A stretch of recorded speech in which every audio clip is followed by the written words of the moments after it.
Welcome to the College Football Bros. I'm Michael Newman. And I'm Ryan Newman. Okay, so the big rumor that came out today as we're recording this is that, of course, Texas and Oklahoma have reportedly reached out to the SEC to join the conference. And the report says from the Houston Chronicle that an announcement would come within a couple weeks concerning this potential addition. Brett McMurphy has since reported that there is mutual interest on both sides. So again, it's, a lot of speculation, a lot of reports right now. But for the purpose of this episode, let's pretend like it's happening and kind of give our thoughts there. So let's look at the pros and cons first from Texas and Oklahoma's perspective. So, right. Ryan, what is a pro that you have for them? I think the most obvious one for them is more money. SEC on average. More money. I like more money, baby. Just on average, they earn about, I think the SEC earns about anywhere from like 5 to 10 million more per season. Each team does. So with their revenue sharing. And actually the SEC got like a kind of a COVID relief from the conference this year.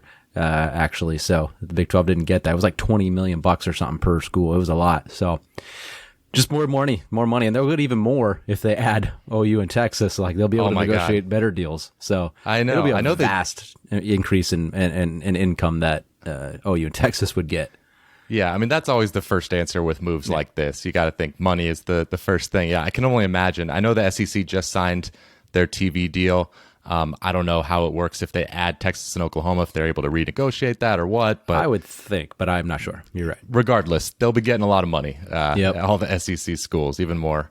Another pro is that I think it could potentially help Texas and Oklahoma in recruiting. Because they could now sell that they are in this premier super conference that will have been created, and they'd probably have more high-profile games on TV. It'd probably be a little bit easier to tap into the talent in the Southeast if they're, of course, playing lots of games over there. So another small positive.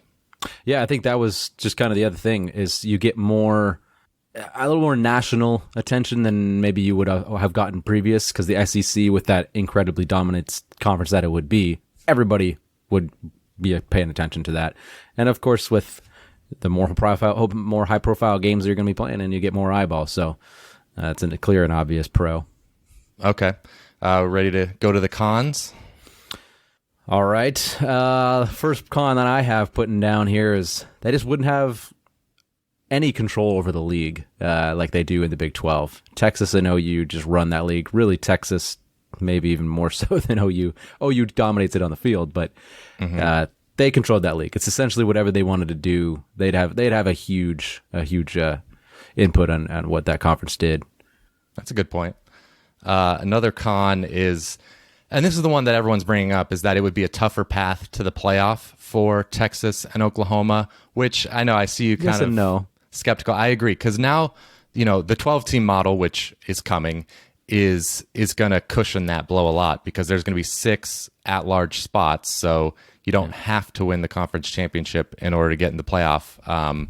So I do think it's being a little bit overblown, but it still will make it tougher to get that if the 12-team model as proposed goes into effect, tougher to get that first-round bye, because you have to win your conference championship in order to get that top 4 seed, and with Florida, Alabama, Georgia, LSU, A&M, all those teams, only one can get a first-round bye. That's hard to believe. Right. And if you're in that, that's why I'm not necessarily buying it's harder to make the playoff, because you, even if you have losses against those top teams, it's still okay. So if you have like a 9-3 year in the SEC where you're playing your 3 losses are just maybe all top 10 teams, you're gonna have a very good chance still to get in a 12-team playoff. Whereas if you're in the Big 12 and you have 2 losses, it might not look as good. So your room for error is much greater. I know you're gonna lose more, but it kind of evens out. I feel like the way they have the committees done it lately has been a pretty decent job of looking at not just the wins and losses, but your body of work. Right. Okay. Any other cons?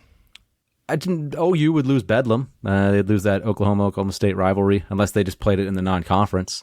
But they would lose that, and you'd kind of just lose those traditional Big 12 games you're used to. The Texas and TCU has kind of been a fun one.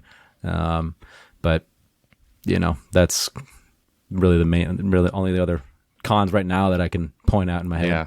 My last con was just, it's kind of what you said earlier, is that they're no longer the top dogs in their conference. Like right now, they're kind of big fish in a small pond. And I know Texas, of course, hasn't been on the field a top 2 team, but they're obviously a top 2 brand in the Big 12. In the SEC, there's 5 or 6 brands that are as big as, Oklahoma. They're just and Texas. one and the same there. So it's true. Okay, well, how about from the SEC's perspective? Because 11 out of 14 teams are reportedly going to have to approve this for these additions to be able to happen, and you would think A&M might be a solid no on that. But what are the pros from the SEC overall adding these 2 teams? More money. More money. Got to put that out there first. I mean, they're adding 2 big-time blue blood programs. It's going to bring Texas, more and more Texas eyeballs and national eyeballs.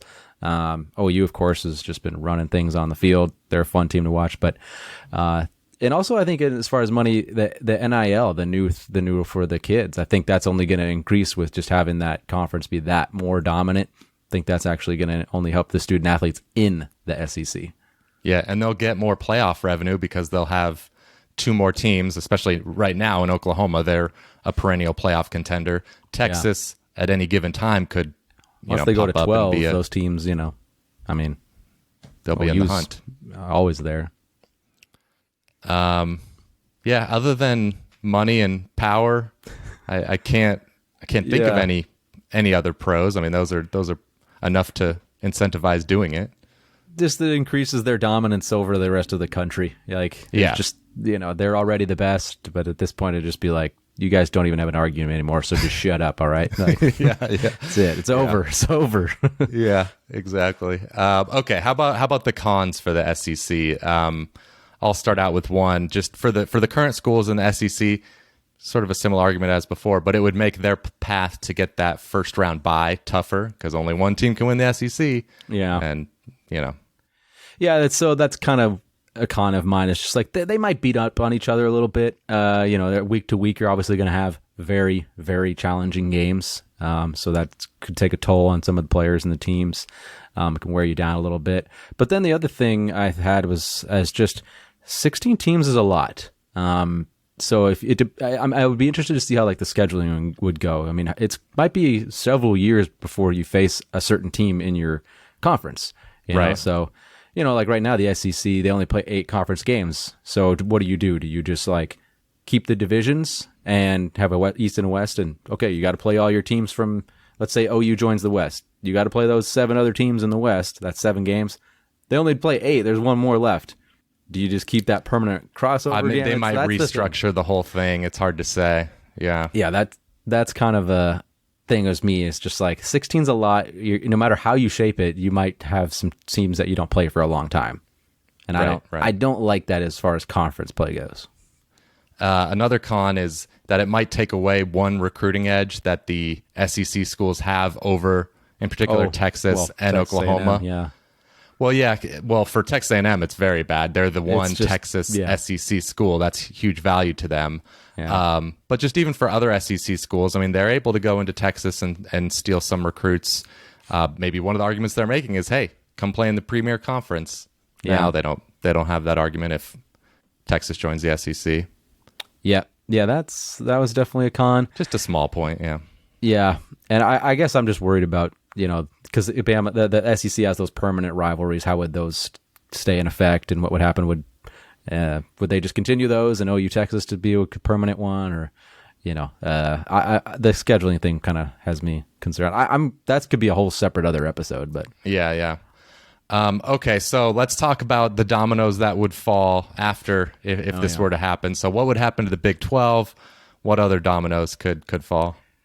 Yeah, so I mean, Big 12's left with 8 at that particular point, and they're in trouble. They're in trouble. You can't stay at 8. So they're gonna have to either one of two things could happen. Really, yeah. They add a couple teams.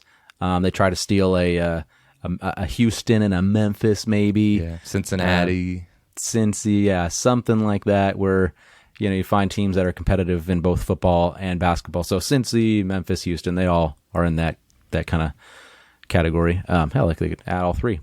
But at that point, some of those American schools are like, is this a better deal or not? Yeah. No, it still would be. But so that's the option one. It's like, okay, we just add a couple teams, we make it. The other one is just 4 super conferences and the Big 12 dissolves. Right? Yeah. Okay, go on. Okay, yeah. So I kind of place teams into each conferences. So, I put West Virginia and Iowa State in the ACC. Okay. I got the Kansas schools going to the Big Ten, and then the other 4 that are left: Tech, TCU, Baylor, and Oklahoma State.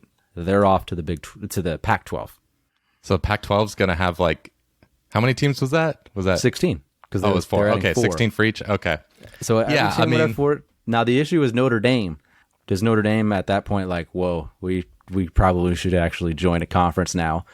And do they just say, hey, they join the ACC, and they just say, hey, we're at 17, and that's the way it's going to be? Or does one of those other schools get left out, like a Kansas State or an Iowa State? Sorry.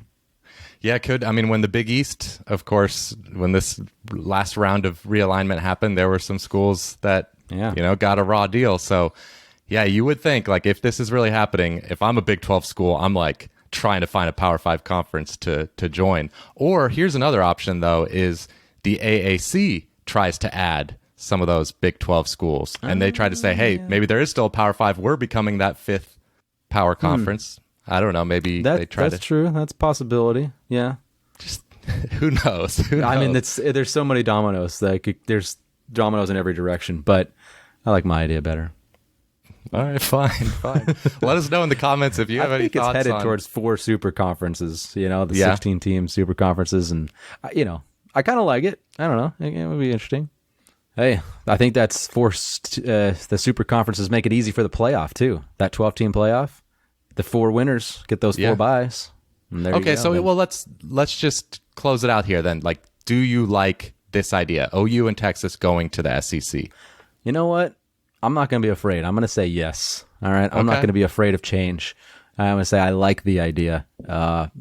It will be super interesting to see that happen.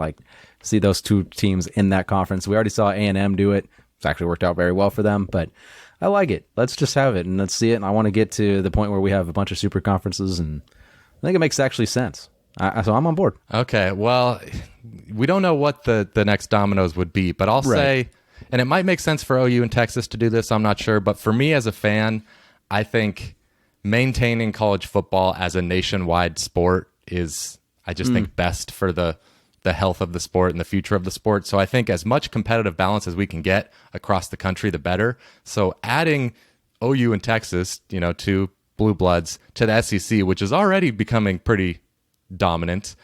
So now you're just concentrating more and more in that Southeast. I don't know. I think it just kind of cements that SEC dominance, which would be fun to watch. I would love all these matchups and stuff, but I would also not want to, kind of leave the rest of the country out and have this just be kind of a Southeastern sport. But I don't know. Maybe other people. Wow.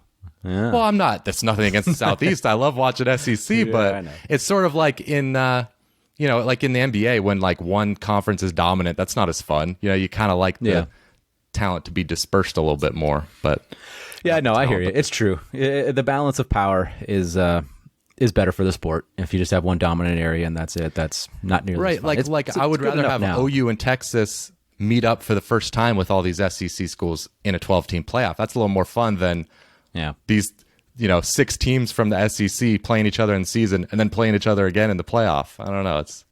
No, that's a good point. I hear you. I can feel you on that one. All right. Well, thanks for checking out the College Football Bros. We are currently in the midst of our 2021 College Football Preview Series. We're going to cover the Big 12 next week, so subscribe to our channel if you want to get geared up for the 2021 season. And again, comment below if you're watching on YouTube your thoughts on this whole crazy rumor. And other than that, we'll see you next time. You've been listening to the College Football Bros. If you have any questions for the next podcast, email them to collegefootballbros@gmail.com.